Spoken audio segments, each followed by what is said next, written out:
Oxford Bookworms, Stage 2. Sherlock Holmes Short Stories by Sir Arthur Conan Doyle. Retold by Claire West. Published by Oxford University Press. This recording copyright Oxford University Press 1991. The Speckled Band. Chapter 1. Helen's Story. At the time of this story, I was still living at my friend Sherlock Holmes's flat in Baker Street in London. Very early one morning, a young woman dressed in black came to see us. She looked tired and unhappy, and her face was very white. "I'm afraid of death, Mr. Holmes," she cried. "Please help me. I'm not 30 yet, and look at my grey hair. I'm so afraid." "Just sit down and tell us your story," said Holmes kindly. "My name is Helen Stoner," she began, "and I live with my stepfather, Dr. Grimesby Roylott, near a village in the country. His family was once very rich, but they had no money when my stepfather was born. So he studied to be a doctor and went out to India. He met and married my mother there, when my sister Julia and I were very young. Our father was dead, you see." "Your mother had some money, perhaps?" asked Sherlock Holmes. "Oh, yes, Mother had a lot of money. So my stepfather wasn't poor any more." "Tell me more about him, Miss Stoner," said Holmes. "Well, he's a violent man. In India he once got angry with his Indian servant and killed him. He had to go to prison because of that, and then we all came back to England. Mother died in an accident 8 years ago. So my stepfather got all her money. But if Julia or I marry, he must pay us £250 every year." "And now you live with him in the country," said Holmes. "Yes, but he stays at home and never sees anybody, Mr. Holmes," answered Helen Stoner. "He's more and more violent now, and sometimes has fights with the people from the village. Everybody's afraid of him now, and they run away when they see him.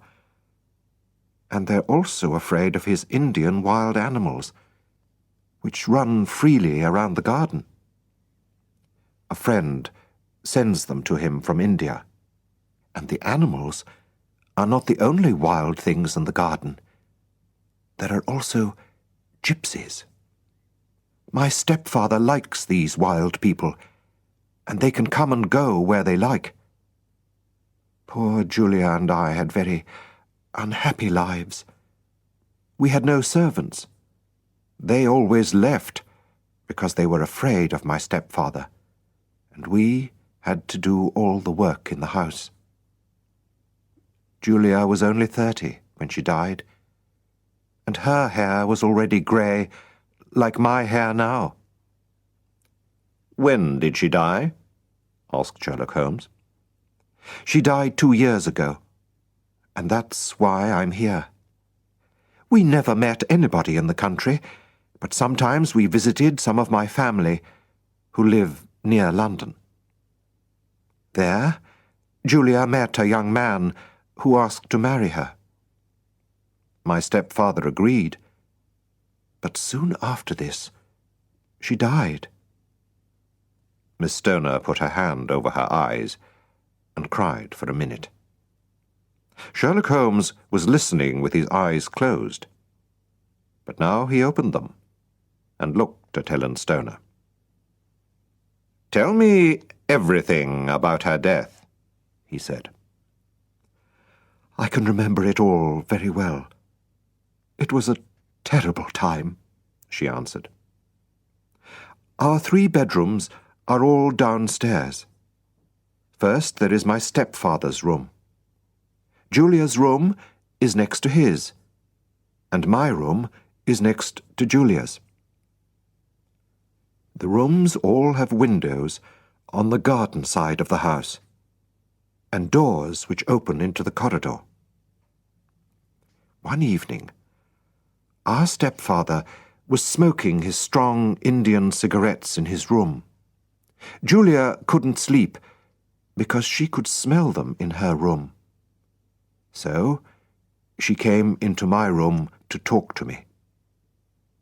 Before she went back to bed, she said to me, "Helen, have you ever heard a whistle in the middle of the night?" I was surprised. "No," I said. "It's strange," she said. "Sometimes I hear a whistle, but I don't know where it comes from. Why don't you hear it?" I laughed and said, "I sleep better than you do." So Julia went to her room and locked the door after her. "Why did you lock your doors?" asked Sherlock Holmes. "We were afraid of the wild animals and the gypsies," she answered. "Please go on," said Holmes. I couldn't sleep that night. It was a very stormy night, with a lot of wind and rain. Suddenly, I heard a woman scream. It was my sister's voice. I ran into the corridor, and just then I heard a whistle, and a minute later the sound of falling metal. I didn't know what it was. I ran to my sister's door. She opened it and fell to the ground. Her face was white and afraid, and she was crying.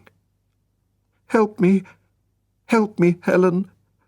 I'm ill. I'm dying." I put my arms around her, and she cried out in a terrible voice, "Helen! Oh, my God, Helen! It was the band, the speckled band." She wanted to say more, but she couldn't. I called my stepfather, who tried to help her, but we could do nothing. And so, my dear, dear sister died. "Are you sure about the whistle and the sound of falling metal?" asked Holmes. "I think so," answered Helen. "But it was a very wild, stormy night. Perhaps I made a mistake. The police couldn't understand why my sister died. Her door was locked, and nobody could get into her room. They didn't find any poison in her body. And what was the speckled band? Gypsies wear something like that round their necks. I think she died because she was so afraid. But I don't know what she was afraid of. Perhaps it was the gypsies. What do you think, Mr. Holmes?" Holmes thought for a minute. He said. "That is a difficult question. But please go on." "That was 2 years ago," Helen Stoner said. "I have been very lonely without my sister. But a month ago, a dear friend asked me to marry him. My stepfather has agreed, and so we are going to marry soon. But 2 days ago, I had to move to my sister's old bedroom, because some men are mending my bedroom wall. And last night, I heard that whistle again. I ran out of the house immediately and came to London to ask for your help. Please help me, Mr. Holmes. I don't want to die like Julia." "We must move fast," said Holmes. If we go to your house today, can we look at these rooms? But your stepfather must not know. He's in London today, so he won't see you. Oh, thank you, Mr. Holmes. I feel better already.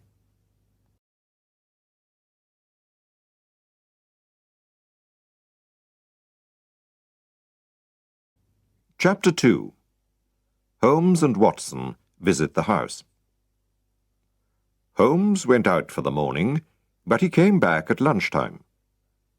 We then went by train into the country and took a taxi to Dr. Roylott's house.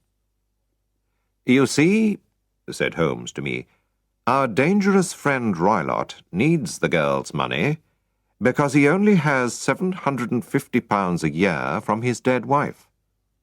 I found that out this morning. But the gypsies, the whistle, the band, they are more difficult to understand. But I think I have an answer." When we arrived, Helen Stoner showed us the 3 bedrooms. We saw her room first. "Why are they mending your bedroom wall?" asked Holmes. "There's nothing wrong with it." "You're right," she said. "I think it was a plan to move me into my sister's room." "Yes," said Holmes. We went into Julia's room, and Holmes looked at the windows carefully. "Nobody could come in from outside," he said. Then he looked round the room. "Why is that bell rope there, just over the bed?" "My stepfather put it there 2 years ago. It's for calling a servant. But Julia and I never used it, because we didn't have any servants. He also put in that air vent on the wall between his room and this one." Holmes pulled the rope. "But it doesn't work," he said. "How strange. And it's just over the air vent. That also is interesting. Why have an air vent on an inside wall? Air vents are usually on outside walls." Then we went into Dr. Roylott's room. Holmes saw a large metal box near the wall. "My stepfather keeps business papers in there," said Helen. "Does he keep a cat in there too?" asked Holmes. "Look." There was some milk on a plate on top of the box. "Now, Miss Stoner," he said, "I think your life is in danger. Tonight, my friend Watson and I must spend the night in your sister's room, where you are sleeping at the moment." Helen Stoner and I looked at him in surprise. "Yes, we must," he went on. "We'll take a room in a hotel in the village. When your stepfather goes to bed, put a light in your sister's bedroom window and leave it open. Then go into your old room, and we'll get into your sister's room through the window. We'll wait for the sound of the whistle and the falling metal." "How did my sister die, Mr. Holmes? Do you know?" "Please tell me," said Helen. She put her hand on Sherlock Holmes's arm. "I must find out more before I tell you, Miss Stoner. Now, goodbye, and don't be afraid," replied Sherlock Holmes. We walked to the village, and Holmes said to me, "Tonight will be dangerous, Watson. Roylott is a very violent man." "But if I can help, Holmes, I shall come with you," I said. "Thank you, Watson. I'll need your help. Did you see the bell rope and the air vent? I knew about the air vent before we came. Of course there is a hole between the 2 rooms. That explains why Helen's sister could smell Dr. Roylott's cigarette." "My dear Holmes, how clever of you!" I cried. And did you see the bed? It's fixed to the floor. She can't move it. It must stay under the rope, which is near the air vent. Holmes, I cried, I begin to understand. What a terrible crime. Yes, this doctor is a very clever man. But we can stop him, I think, Watson.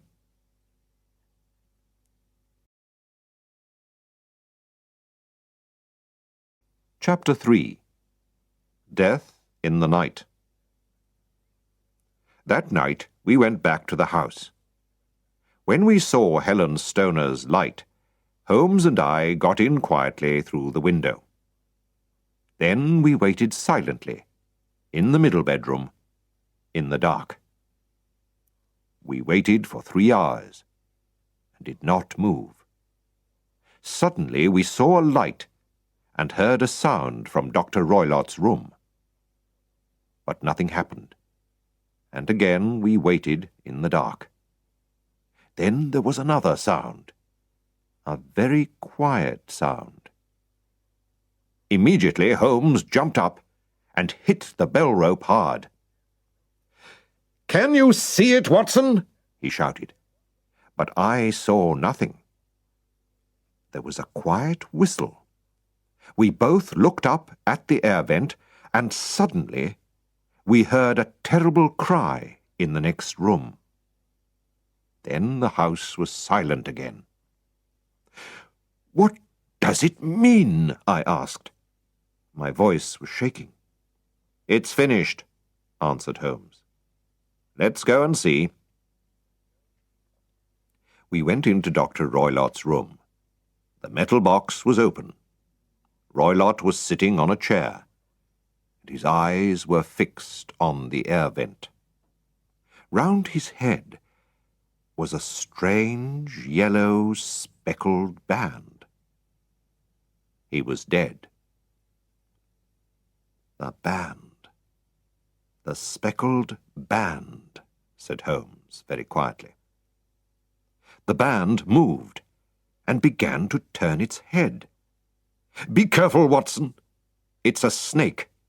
An Indian snake, and its poison can kill very quickly," Holmes cried. Roylott died immediately. We must put the snake back in its box. Very, very carefully, Holmes took the snake and threw it into the metal box. "But how did you know about the snake, Holmes?" I asked. "At first, Watson, I thought that it was the gypsies. But then I understood. I thought that perhaps something came through the air vent, down the bell rope, and onto the bed. Then there was the milk. And of course, snakes drink milk. It was easy for the doctor to get Indian animals, and because he was a doctor, he knew that this snake's poison is difficult to find in a dead body. So, every night he put the snake through the air vent, and it went down the bell rope onto the bed. Of course, nobody must see the snake, so every night he whistled to call it back. The sound of metal falling was the door of the metal box, which was the snake's home. Perhaps the snake came through the air vent many times before it killed Julia. But in the end, it killed her. And Helen, too, nearly died because of this snake. But tonight, when I hit the snake on the rope, it was angry and went back through the air vent. And so it killed the doctor. I'm not sorry about that. Soon after this, Helen Stoner married her young man and tried to forget the terrible deaths of her sister and stepfather. But she never really forgot the speckled band.